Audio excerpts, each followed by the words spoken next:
एक छोटी सी गलती से मैं सड़क पर आ सकता हूँ। क्या ये रिंग्स हैं? लगता है बड़ा खजाना हाथ लग गया है। मैंने फॉर्च्यून टेलर मशीन को $30,000 तक बिकते देखा है। $1,000। $2,600। हो ही नहीं सकता। बोली लगाइए। बिली का दिमाग खराब हो गया है। लाउड स्पीकर पे क्यों नहीं बोलते ये? We gambled Texas style and we got black gold। करोड़ों का सामान हर रोज दुनिया भर में एक से दूसरी जगह ले जाया जाता है। उनमें से कुछ चीजें खो जाती हैं या कहीं छूट जाती हैं और ऐसी ही अनक्लेम्ड चीजों को ऑक्शन में बेच दिया जाता है। हमें यहाँ बहुत ज्यादा मुनाफा हो सकता है। ये है बैगेज बैटल्स।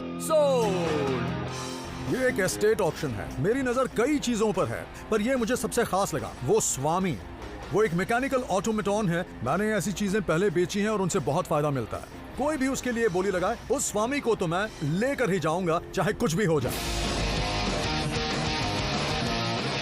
आज का ऑक्शन ऑस्टिन टेक्सास में है। तुम्हें पता है, आज के ऑक्शन में जो सामान है वो एक रईस कलेक्टर का था। तुम्हें पता है उसमें एक चैंपियनशिप बॉक्सिंग बेल्ट है और वो किसी इंग्लिश बॉक्सर की है और मैं उसे जरूर लेना चाहूंगा। ये एक हाई एंड सेल है। इसका मतलब वहाँ पर कई रईस खरीदार आने वाले हैं। वहाँ ऐसे लोग आएंगे जिनके पास मुझसे ज्यादा पैसे होंगे और जो बिली के जैसे कपड़े पहनते होंगे, लेकिन उनका बिहेवियर उससे अच्छा ही होगा। ये ऑक्शन एक अमीर टेक्सास कलेक्टर के एस्टेट की ओर से किया जा रहा है। मुझे उम्मीद है कि इसमें चीजें बड़ी, शानदार और अजीब होंगी। यही वो चीज है जिसे मैं ढूंढ रहा था। ये एक मैकेनिकल फॉर्च्यून टेलिंग मशीन है। इस मशीन को मूवी के जरिए फेमस किया गया था जिसमें टॉम हैंक्स थे। ये शायद 1990s या 2000 की है। ये पुरानी मशीनों जैसी बनाई गई है जिनके लिए मार्केट में बहुत अच्छी कीमत मिल सकती है। सवाल ये है, क्या ये काम करती है? अगर ये काम करती है तो इसके लिए $5,000 मिल सकते हैं। ये देखो, ये एक हुक्का है। एक हुक्का असल में एक टबैको पाइप होता है। ये पीस मिड 1800s का है। लगता है कि ये हुक्का चेकोस्लोवाकियन बोहेमियन ग्लास से बनाया गया है और इसकी कीमत $1,000 से कहीं ज्यादा है। ओ, ये कमाल का है। ये एक पुराना टेलीग्राफ है और इसे बनाया गया था बर्लिन में। ये मशीन 20वीं सेंचुरी की शुरुआत में बनी थी और ये बहुत अच्छी कंडीशन में है। ये टेलीग्राफ मॉर्स कोड भेजता है। लॉन्ग डिस्टेंस कम्युनिकेशन इसी से शुरू हुआ। टेलीफोन से पहले यही सबका फोन था। इसी से मैसेजेस भेजे जाते थे और अगर ये काम करता है तो मुझे इससे बहुत फायदा हो सकता है। बूप, बूप, बूप, बूप, बूप, बूप।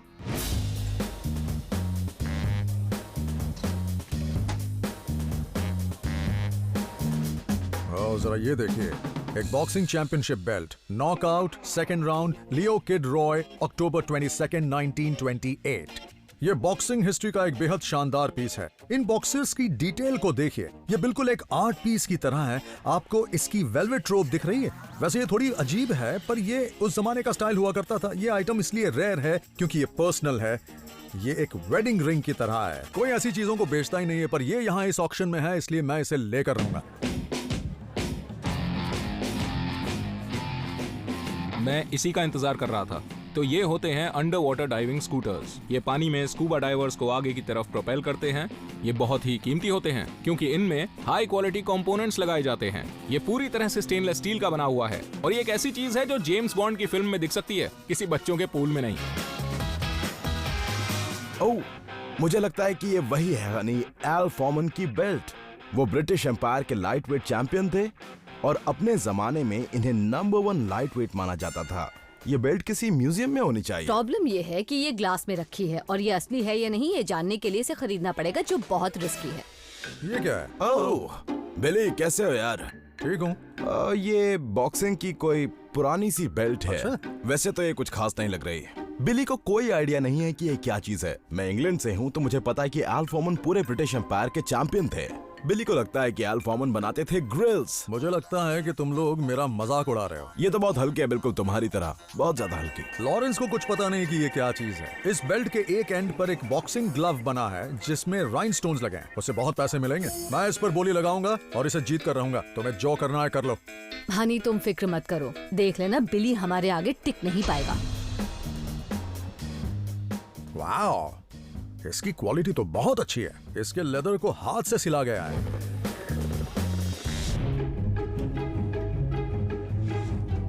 डूड, ये मेरा असली चेहरा है। वो मुझे पता था, तुम्हें बताने की जरूरत नहीं है। अभी ऑक्शन शुरू होने वाला है और तुम मास्क पहनकर ये टाइम पास कर रहे हो मेरे साथ। ठीक है, मैं जा रहा हूँ, बाद में मिलते हैं। अजीब ही आदमी है यार। चलिए बोली लगाइए, $1100, $1100, $1100, $1100, $1100 के लिए कौन आगे आएगा? सोल्ड 1000 में, बायर 179। बोहेमियन हुक्का पीस 650 में आपका हुआ। 1828 की एक ऑफिसर सोड, ये स्कॉटिश पीस है, सोल्ड $150 में, नंबर 100 की हुई। ये एक पुरानी टेलीग्राफ मशीन है, sold. Yes. Sorry. Lot number 8 under water scooter, हमने इन्हें टेस्ट नहीं किया है, पर अब क्या कर सकते हैं, तो बोली लगाइए। कह रहे थे ये शायद काम ना करे। बहुत बढ़िया। 550 की बोली, 600, अब 700 की बोली, अब 750। हम बीच के पास ही रहते हैं, हम इसे बिना किसी प्रॉब्लम के बेच सकते हैं। 800 की बोली, 850, 850, 850, 850, ये आपका हुआ सर, $800। आप साथ में स्विमिंग के लिए जा सकते हैं। आपको लगता है मैं इनके साथ जाऊंगा? मेरे पैसे खर्च हो गए और हो सकता है ये काम ना करे। मुझे डर है कहीं मैं सड़क पे ना आ जाऊं। नेक्स्ट है लॉट नंबर 238। ये एक ब्रिटिश बॉक्सिंग चैंपियन की बेल्ट है। ये बढ़िया चीज है। 1100 से शुरुआत हुई, अब 1200, 1500, 1600 कौन देगा? 1600? वाह, इस बेल्ट की कीमत तो बढ़ती ही जा रही है। इन्होंने 1800 की बोली लगाई। $1900, कोई 1900 की बोली लगाएगा? बिली को हराने के लिए मैं इस बेल्ट पर पैसे लुटाने को भी तैयार हूँ। आखिरी चांस, 1900 की बोली के लिए आखिरी चांस। सोल्ड 1800। लॉरेंस जरा तमीज से पेश आओ। $1800। सैली को लगता है कि उसे इस बेल्ट से फायदा होगा, वो अपने हस्बैंड से ज्यादा सरफिरी है। हमने बिली से इस बेल्ट को जीत लिया है, अब हमें इसे केस से निकालना है और इसकी असली कीमत को जानना है। तो अब हमारे सामने एक फॉर्चून टेलिंग मशीन है। $100। $100। अच्छा ठीक है, 200। कंजूस और है? कहीं के। ओह, मैं बता दूं, ये फॉर्चून टेलिंग मशीन कौन जीतेगा? सैली नहीं, मैं। 1000 की बोली लगी है, कोई 1500 देगा? ये मशीन टॉम हैंक्स की उस फिल्म में थी, क्या नाम था? बिग। यानी इसे आराम से बेचा जा सकता है। चलिए अब 2500, अब 3000। सर 3500 की बोली। 3500, इसे हाथ से मत जाने दीजिए। मैंने ऐसी मशीन को कम से कम 30,000 में बिकते हुए देखा है। मैं पीछे नहीं हटने वाला हूँ। $3500? मैं बिना किसी मशीन के बता सकता हूँ, बिली का दिमाग खराब हो चुका है। Sold 3500, number 100। Thank you sir. मैं भी इसकी तरह कूद कर दिखाऊंगा। हाँ कूदिए ना। अरे नहीं। $3,500। या तो इतने पैसे देकर मुझे बहुत फायदा होगा या बहुत बड़ा नुकसान। मैंने आज ऑस्टिन में बहुत पैसे खर्च किए। मैंने एक फॉर्चून टेलिंग मशीन और एक स्कॉटिश सोर्ड पर $3,650 खर्च किए। पता नहीं ये असली भी है या नहीं। अगर ये सिर्फ एक कॉपी है तो मुझे बिल्कुल फायदा नहीं होगा। ऐसी सोर्ड्स इंडिया में बनती हैं और उनकी कीमत $80 होती है, पर मुझे लगता है कि ये एक ओरिजिनल पीस है और ये सच में एक 19th century Scottish British military sword है। चलो इसके लूप को खोल कर देखते हैं। अगर इस पर इंडिया लिखा होगा तो मैं क्या काम से। यहाँ लिखा है प्रूफ्ड, जो ब्रिटिश आर्मर बनाने वालों का प्रूफ मार्क होता है।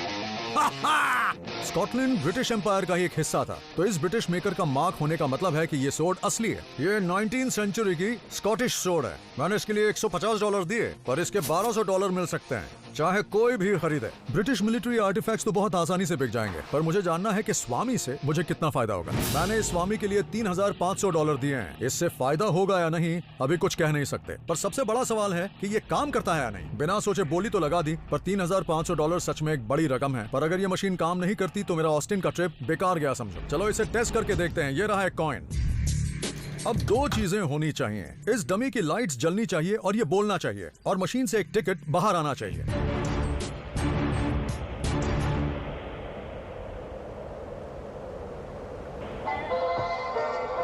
स्वामी आपकी सेवा में हाजिर है। आज आपका दिन बहुत अच्छा है क्योंकि आपकी किस्मत की चाबी मेरे पास है। मुझे एक और कॉइन दीजिए, मुझे आपको बहुत कुछ बताना है। टिकट तो बाहर ही नहीं आया। ये स्वामी मुझे बहुत पसंद है, पर ये मशीन काम नहीं कर रही है। टिकट बाहर नहीं निकल रहे। मुझे इसकी एज नहीं पता, कीमत भी नहीं बता सकता। मुझे जानना होगा कि ये काम कैसे करता है और इसकी क्या कीमत मिल सकती है। जवाब टेक्सास में एक ही जगह मिल सकता है, the museum of the weird. Hey Billy. Hello Steven, क्या हाल है दोस्त? क्या हाल है दोस्त? ओ ये क्या मैंने उठा इसे लाए हो? खरीदा है। चलो अंदर ले चलते हैं। तो ठीक है, मेरी Yeah, मदद let me help करो। you. अगर मुझे पता होता कि ये मशीन इतनी भारी है तो खरीदता ही नहीं। बिली तुम्हें एक फॉर्चून टेलर मिला है, मतलब तुम्हारी किस्मत चमकने वाली है। This is amazing. 20th century में जब ये स्टैचू लोगों की नजरों में आया तब लोग इसके दीवाने हो गए थे, लेकिन आज इसे कोई पूछता भी नहीं है। पता नहीं तुमने मूवी बिग में टॉम हैंक्स का वो सीन देखा है या नहीं, जिसमें वो इसी स्टैचू के सामने खड़ा होता है। उसके बाद से ये फिर थोड़ा सा पॉपुलर हुआ था, पर ज्यादा नहीं। लेकिन बिली अब ये मशीन किसी काम की नहीं है, तो भूल जाओ कि इसमें तुम ज्यादा कमा पाओगे। मुझे लगता है ये 1990 या 2000 के आसपास बनी होगी। 1990s? मेरे पास मोजे हैं जो इस मशीन से कहीं ज्यादा पुराने हैं। तो क्या तुमने इसे चला कर देखा है? देखा है, पर इसमें से टिकट बाहर ही नहीं आता। चलो चेक करते हैं। तुम्हारे पास चाबी है? हाँ है ना मेरे पास। बढ़िया, तो खोलो इसे। ये लो, खुल गया। खुल गया। देखते हैं इसमें क्या है। ओह, अब समझा ये क्यों नहीं चल रही। इन टिकट्स को यहाँ लोड करना होता है। एक बार इनको यहाँ सेट करके देखता हूँ, शायद ये काम करने लगे।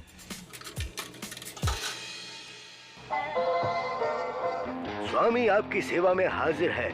आज आपका दिन बहुत अच्छा है क्योंकि आपकी किस्मत की चाबी मेरे पास है।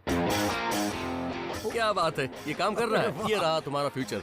अरे एक मिनट, इस पर लिखा हुआ है आज आप एक डील करेंगे। देखो, मैंने इस मशीन के लिए $3,500 दिए हैं। इसकी असली वैल्यू क्या है? ब्रांड न्यू होती तो इसके $7,000 मिलते, लेकिन इसे यूज किया जा चुका है। इस पर कुछ स्क्रैचेस भी हैं। अगर तुम इसे आज ही बेचोगे तो मैं तुम्हें दूंगा $4,000। ठीक है, मुझे मंजूर है। ये हुई ना बात, इसे कहते हैं किस्मत चमकना। $500 का फायदा कुछ खास तो नहीं है, लेकिन इसे अपने घर डिलीवर करवाने से तो बेहतर ही है। और मैंने आज तक इससे बेकार मशीन कभी नहीं देखी। मुझे एक और कॉइन दीजिए, मुझे आपको बहुत कुछ बताना है। मैंने एक पुराने टेलीग्राफ और एक जेम्स बॉन्ड के डाइविंग स्कूटर पर $1200 खर्च कर दिए और मुझे नहीं पता वो काम करेंगे भी कि नहीं। ये एक सीमेन एंड हॉस्क टेलीग्राफ है। ये बर्लिन में बनाया गया था और एक बात तो है, जर्मन इंजीनियरिंग दुनिया में बहुत फेमस है। मुझे इसके लिए $400 खर्च करने पड़े। मैंने ये इसलिए किया क्योंकि मैंने इसे म्यूजियम्स में ही देखा है। पता नहीं इससे करते क्या है। और यहाँ ये ब्रास का एक बड़ा पार्ट भी है, ये वाला। और यहाँ एक नॉब भी है। हाँ, अब समझ में आया। यहाँ साइड में एक ड्रॉर भी है और ये जो पेपर है इस पर ही मॉर्स कोड प्रिंट होता होगा। मुझे लगता है इस टेलीग्राफ में सारे पीसेस हैं, गियर्स, पेपर्स और एक एम्प मीटर, लेकिन इसमें पावर नहीं है अभी और मैं इसे वही देने वाला हूँ। ये टेलीग्राफ्स डीसी पावर से चलते थे और सिर्फ एक ही चीज से मुझे इसके लिए डीसी पावर मिल सकती है। हाँ, मुझे पता है ये एक एंटीक है, लेकिन अगर मैं अपनी कार की बैटरी से इसे चलाकर ऑन कर लेता हूँ तो इसकी वैल्यू कई गुना बढ़ जाएगी। तो मैं अपनी मिनी वैन की मदद से इस 100 साल पुराने टेलीग्राफ को चलाने की कोशिश करूंगा। तो शुरू करें। बस कहीं इसमें जोर से धमाका ना हो जाए। ओ तेरी, थैंक गॉड मैंने ग्लव्स पहने हैं। चलो फिर से।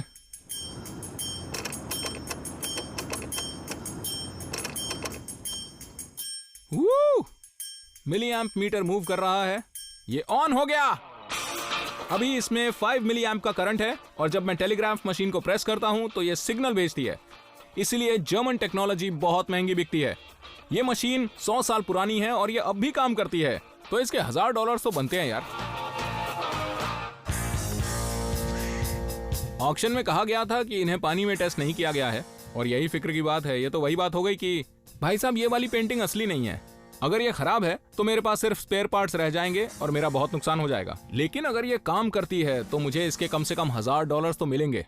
तो मैं चला एक डाइव प्रो से मिलने स्कूबा लैंड में। चलो पता करते हैं इस जेम्स बॉन्ड जैसी मशीन की वैल्यू क्या है। वाओ, जरा संभल के। हाँ, तुम स्कूबा डाइविंग करते हो? नहीं, बिल्कुल भी नहीं। मैंने तो इसे बस जेम्स बॉन्ड की फिल्मों में देखा है। ये एक बहुत ही बढ़िया अपोलो स्कूटर है। ये एक डाइवर प्रोपल्शन व्हीकल है। इससे तुम पानी में बहुत तेज मूव कर सकते हो। लेकिन ऐसी चीज को खरीदना कौन चाहेगा? वैसे ज्यादातर ये वो डाइवर्स खरीदते हैं जो कोरल रीफ्स को एक्सप्लोर करना चाहते हैं। ये रिसर्चर्स नहीं होते, उन्हें बस इसका शौक होता है। मुझे लग रहा था ये एक प्रोफेशनल मशीन होगी, पर ये तो पानी में टाइम पास करने वाली मशीन निकली। चलो इसे खोल कर देखते हैं। यहाँ 2 स्टेनलेस स्टील के क्लैम्प्स हैं, इन्हें खोलते हैं। ये अच्छी बात है, इसमें नई बैटरी लगी हुई है। और उससे भी अच्छी बात है ये ओ रिंग्स, ये देख रहे हो? ये चीज पानी को इसके अंदर जाने से रोकता है। देखिए, मैंने इस पर बहुत पैसे खर्च किए हैं। बताइए इसकी वैल्यू क्या है? ओके, अगर ये काम नहीं भी कर रहा तो पार्ट्स के तुम्हें $200 मिल जाएंगे। $200? मैंने इसके लिए 800 दिए हैं। इस मशीन के साथ साथ लगता है मेरे पैसे भी पानी में गए। लेकिन अगर ये काम कर रहा है तो बहुत फायदा हो सकता है। हम इसे पूल में चेक करके देख सकते हैं। अगर ये चल रहा होगा तो तुम्हें इसके मिल सकते हैं करीब $2,000। ये हुई ना बात। अब मेरे और उन $2,000 के बीच में सिर्फ एक चीज है और वो है एक स्किन टाइट रबर सूट।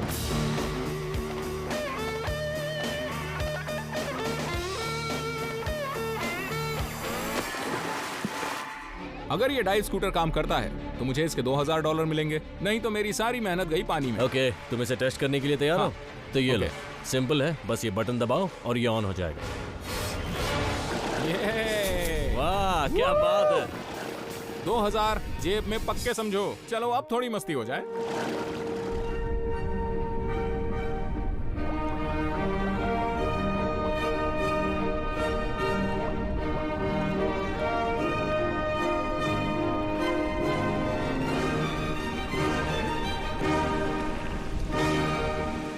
इस ट्रिप पर मजा आ गया।